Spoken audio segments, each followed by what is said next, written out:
श्री स्वामी समर्थ. श्री गजानन महाराज. आजच्या व्हिडिओमध्ये आपण शेगावच्या गजानन महाराजांविषयी माहिती घेणार आहोत. व्हिडिओ शेवटपर्यंत नक्की पहा. शेगाव, बुलढाणा जिल्हा, महाराष्ट्र, भारत येथील गजानन महाराज हे दत्तात्रेय संप्रदायाचे भारतीय गुरु होते.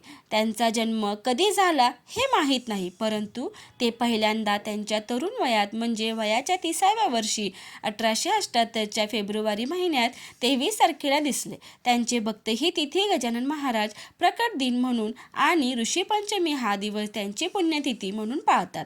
गजानन महाराज हे आधुनिक काळातील थोर संत आहे. त्यांनी भक्ती मार्गाने देवापर्यंत पोहोचता येते हा संदेश दिला आहे.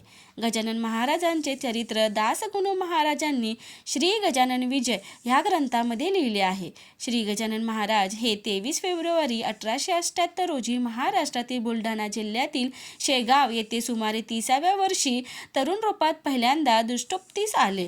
बाळकृष्ण बिडकर यांच्या घरी अन्नग्रहण करताना ते प्रथम प्रकटले आणि सतत गणगणगणात भोवते हा मंत्र गुणगुणत असत.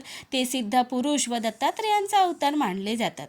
श्री गजानन महाराज प्रकट दिन 23 फेब्रुवारी 1878 हा दिवस शेगाव येथील पवित्र प्रसंग आहे, जेव्हा 30 वर्षाचे योगी पुरुष प्रथम ब्रह्मस्वरूपात प्रकटले. माघ वद्य सप्तमीला बंकटलाल अग्रवाल यांच्या घराबाहेर महाराज दिगंबर अवस्थेत दिसले. ते जात पात मानत नसत. त्यांच्या पहिल्या दर्शनाने अनेक चमत्कार घडले आणि शेगाव हे विदर्भाची पंढरी बनली. दरवर्षी माघ वद्य सप्तमीला शेगाव येथे मोठा उत्सव साजरा केला जातो, ज्याला प्रकट दिन म्हणतात. या दिवशी शेगावाला हजारो भक्त दर्शनासाठी येतात. बुलढाणा जिल्ह्यातील शेगाव येथे बंकटलाल अग्रवाल हे विष्णू सावजी नावाच्या व्यक्तीच्या मळ्यात जात असताना त्यांना एक तेजस्वी साधू दिसले. हे स्वतःमध्येच रमलेले योगी गजानन महाराज होते. महाराज एका झाडाखाली दिगंबर अवस्थेत परमानंद बसले होते. त्यांचा चेहरा पाहताच भक्तांना शांतता आणि चैतन्य मिळायचे. त्याच दिवशी महाराजांनी बंकटलालला बोलावले आणि रिकाम्या ओढ्यातून पाणी पिण्यासाठी दिले. त्यांनी जेव्हा आपला पितांबर ओढ्यात बुडवला तेव्हा तो ओढा पाण्याने भरून गेला. या चमत्काराने तेथे उपस्थित असलेल्यांचे डोळे उघडले.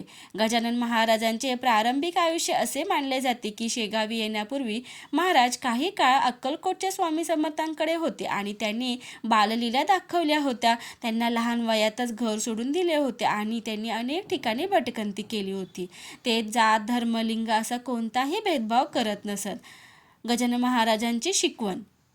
महाराजांनी नेहमी कर्मयोगाचे महत्त्व पटवून दिले. त्यांनी अंधश्रद्धेचे खंडन केले आणि लोकांना तर्कशुद्ध विचार करायला शिकवले. त्यांच्या चरणी नतमस्तक होणाऱ्या भक्ताला मनातील सर्व इच्छा पूर्ण होतात असे मानले जाते. गजानन महाराज हे अक्कलकोटच्या स्वामी समर्थांचे अवतार मानले जातात आणि त्यांनी समाजाला भक्ती, कर्म आणि प्रेमाचा संदेश दिला आहे. गणगणगणात बोते. श्री स्वामी समर्थ. माहिती आवडल्यास व्हिडिओला लाईक, शेअर आणि सबस्क्राईब करायला विसरू नका. धन्यवाद.